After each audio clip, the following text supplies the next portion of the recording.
Тибор, повелете.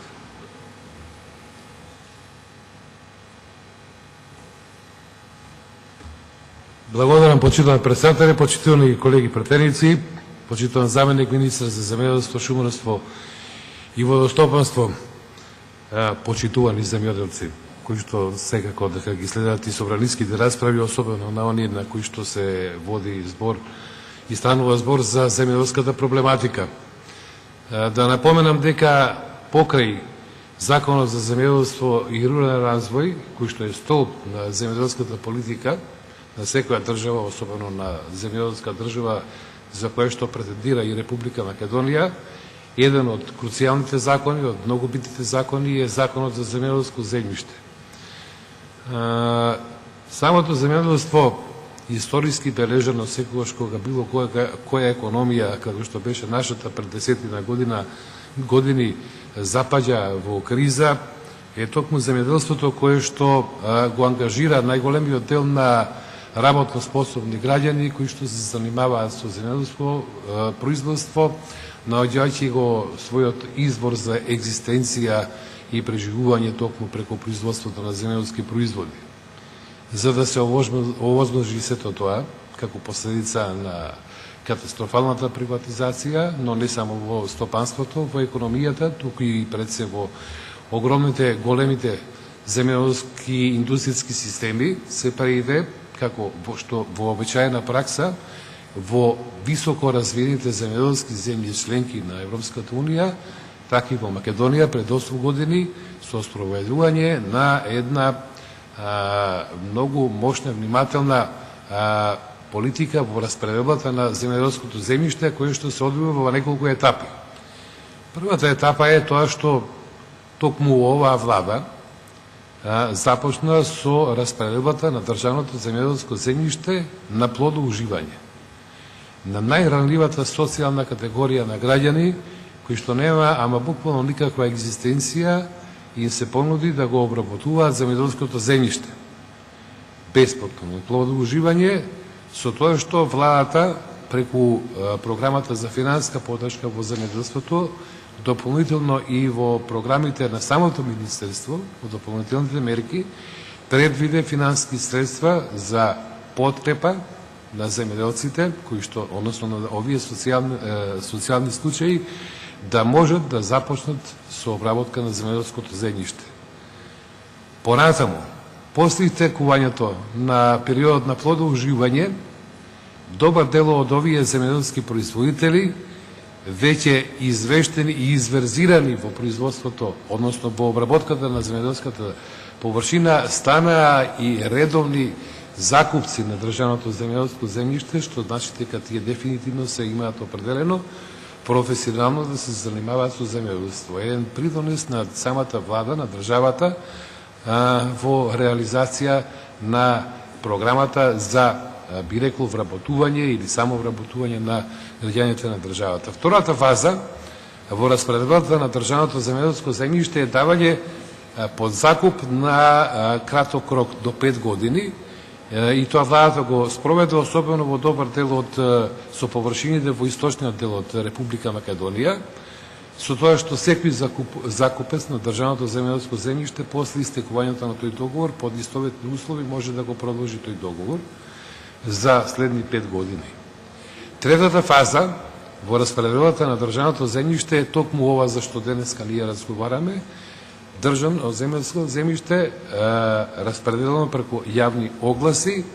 на заинтересирани земјоделци до 10, односно над 10 хектари.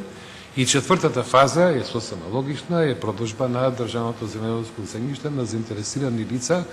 кои што сакаат да ги вложат своите финансиски средства токму во земјоделството, односно во купување на земјоделско земјиште. Зашто минатата година во собранието на предлог на Министерството за земјоделство, шумарство и водостопанство, односно владата на Република Македонија, собранието донеси последен закон за продолжба на државно земјоделско земјиште.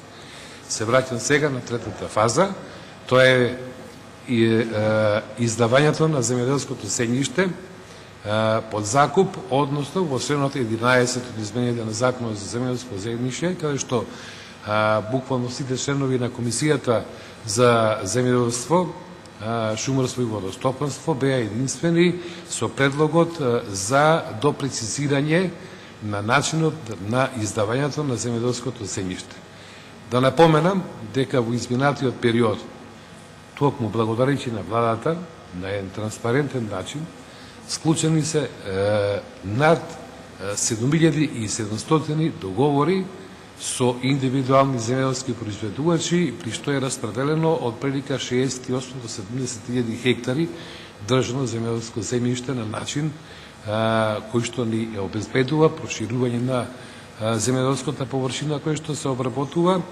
преку примената на добрата земјоделска пракса и добрите агротехнички мерки, зголемување на приносите по единица површина, зголемување на вкупното земјоделско производство во државата.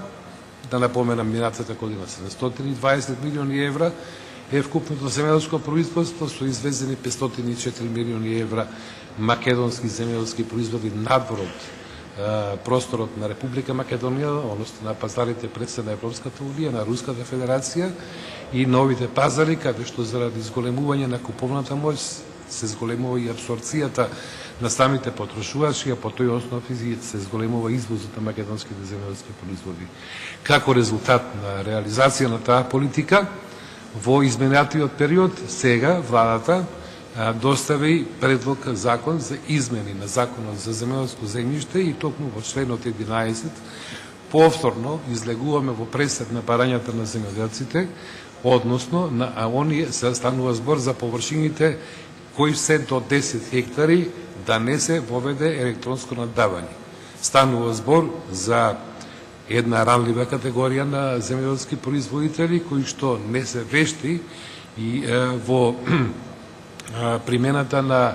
техниката информатичка која што е потребна во наддавањето. Тоа се однесува за поголемите блокови, за веќе изградени бизнис компании со јак финансиски потенцијал кои што имаат интерес, дали домашни или странски, да го инвестираат капиталот во Република Македонија токму во земјоделството. Ние сега зборуваме за заштитата на обичниот македонски земјоделец кој што сака едно парче земја до 10 хектари да добие не по повластени услови, секако врз основа на најповолната цена која што ќе се понуди, меѓутоа тоа да биде начин едноставен кој што ќе му возможи на вистина да има пристап до државното земјоделско земјиште. Бевме единствени во комисијата, сите буквално членови, наидовме на разбирање од страна на предлагачот на законот, односно Министерството за земјоделство, шумарство и водостопанство да го прифати амандманот со кој што ќе овозможиме на најбоната категорија македонски земјоделци, на оние најмалите, да можат до 10 хектари површина држано земјоделско земјиште да го добијат без примена на принципот за електронско наддавање. Туку на начин како што беше до сега, односно на начин кој што претходно прецизно го образложи заменикот министар за земјоделство, шумарство и водостопанство. Од тие причини ве повикувам сите да